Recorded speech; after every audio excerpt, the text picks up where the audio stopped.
Turning my R34 Skyline into a pre-runner style pickup truck. Part 11. Let's install air suspension. This is a custom-built long travel air suspension kit by a local company called Squeaky Clean Air. Let's see how quick we can get this all installed. Don't mind the rust. I'll get to that later. Look at me working with a broken finger.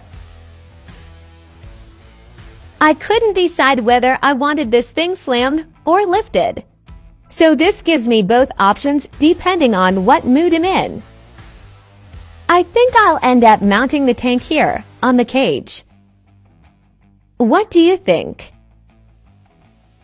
Everything's hooked up temporarily. Let's see if it works. Looks like it has quite a bit of travel.